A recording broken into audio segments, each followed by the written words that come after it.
In the 4th month, on the 20th day, the 69th Pokemon Bellsprout is having a community day.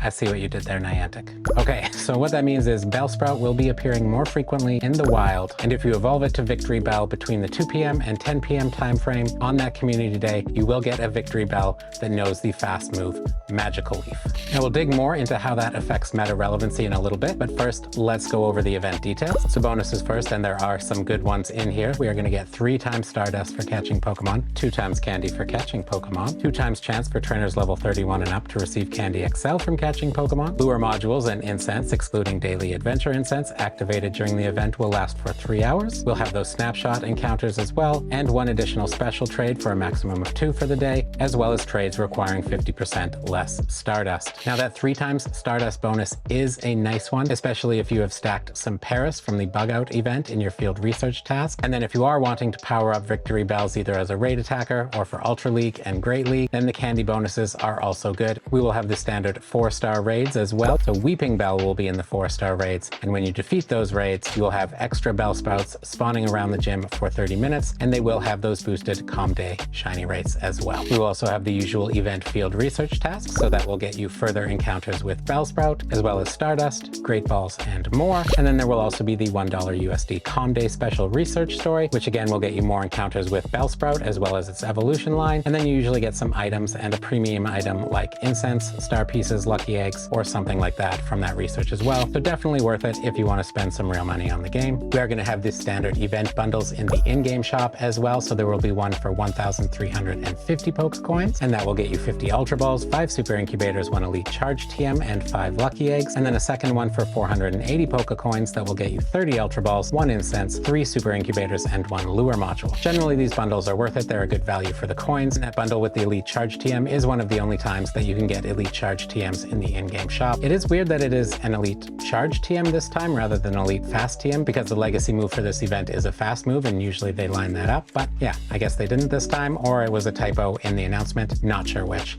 But there should be some kind of Elite TM in there. And then we also have a new web store bundle. So let's take a look at this. This bundle will cost $5 USD, and it will get you 10 Ultra Balls, 1 Elite Charge TM, and 1 special research story ticket. So it looks like this might be a new way to buy the special research for Calm Day. I'm not entirely sure. $5 seems like a lot for the items that are in there, because it's just the special research story, which is $1 USD, and then you get the 10 Ultra Balls and the Elite Charge TM. So if that's what it is, probably not really worth it. And then there will be stickers as well, which you can get from the in-game shop, or you can just get them from spinning Pokestops or opening gifts from friends. All right, that's it for the event details. Now let's get into some meta-relevancy and tips, starting with Victory Bell's meta-relevancy. Now it doesn't have much outside of its shadow form, but as a shadow, it is the number 5 poison type raid attacker, so pretty good. However, it doesn't rank well as a grass type, and I'm not sure the new fast move Magical Leaf will be enough to change that. However, it can also be run in the Great and Ultra Leagues, and here Magical Leaf will mean that it picks up a few more wins in simulations on PV Poke. And because of that, Magical Leaf has become the recommended fast move. And notice that regular Victory Bell outranks the Shadow form in Great League, but the reverse is true for Ultra League, where the Shadow ranks higher. And just in general, Victory Bell ranks higher in the Ultra League, but you can run it in both. Might be a little bit spicier in the Great League though, because it is up above that 150 ranking. All right, that's it for meta-relevancy. Let's move on to the tips, starting out with those CP numbers that you want to watch out for if you're looking for that hundo. Now keep in mind, the CPs only tell us a Pokemon is 100% IV if it is at the max level that it can spawn at in the wild. So normally that is level 30, but when the Pokemon is weather boosted, that's level 35. But if the Pokemon is at a different level, then there are plenty of CPs that could be hundos, so you definitely want to catch and check them all. But when you're out there hunting, if it is non-boosted weather, definitely watch out for 886 CP, that will be a hundo. And in boosted weather, watch out for 959 CP, as that will also be a hundo. And then in the research, the hundo CPs are 443. And then from the 4-star raids, which are Weeping Bell raids, the non-boosted hundo will be 921, and the boosted hundo will be 1,151, and then that boosted weather is sunny and cloudy. All right, now let's talk about the best mega or primal to use, and you want to use whichever mega or primal you have at the highest mega level, because that gets you the most amount of candy and the best chance at Candy XL. And your options for the mega for Bellsprout, because it is a grass poison typing, are Mega Venusaur, Mega Beedrill, Mega Gengar, Mega Sceptile, or Mega Abomasnow. All right, there's going to be showcases for this event, so I'll give you my showcase tip as well, and that is just to go to less busy showcases. So go to showcases that aren't near popular grind spots, they aren't near major attractions in your city, and they aren't near any major transit hubs. These showcases will generally have less trainers that enter them, which means they are less competitive, which means you have a better chance at placing higher in the rankings. And of course, if you live in a city, one of the more extreme versions of this is to take a car ride to a showcase that's just outside the city. And again, that will have less trainers in it, give you a better chance of winning. Now, if you aren't aware, the medal that is associated with winning showcases has recently had 2 rewards added to it. So when you get the gold medal, you do get a pose that is your avatar reading a book. And then when you get the platinum medal for it, you get an encounter with PhD Pikachu. So if you're interested in either of those, you might want to try winning some showcases. I've got my usual Hundo and Shundo tip here for you as well. So if you're looking to get a Hundo Bellsprout or a Shundo Bellsprout, the best way to do that is from research, and that is because research has a higher IV floor. So the lowest IVs that you can get from research is 10, 10, 10, as opposed to in the wild where it is 0, 0, 0. And every community day, we do get those field research that are encounters for the featured Pokemon. And they have a boosted shiny rate in that field research. That means your best way to get Hundos and potentially Shundos is to stay on top of that field research. So make sure you empty out your field research before the community day starts, spin 3 Pokestops, get event field research for them, complete those, then claim them immediately before you spin any other stops, then spin the next set of 3 stops, continue catching Bellsprouts to complete that research, and keep going like that. And then hopefully you get a lot of the event field research encounters, and that is your best chance to get a Hundo from that. And because the field research also has those community day boosted shiny rates, that means you also have a better chance at getting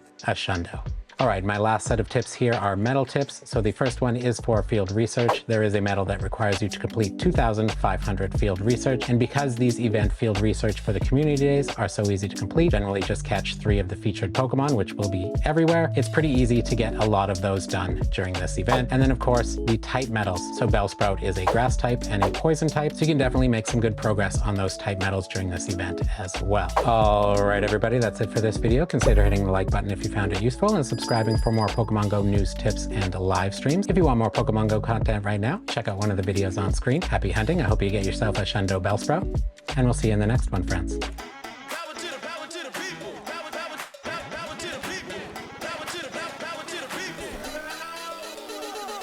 I've got something incredibly funky.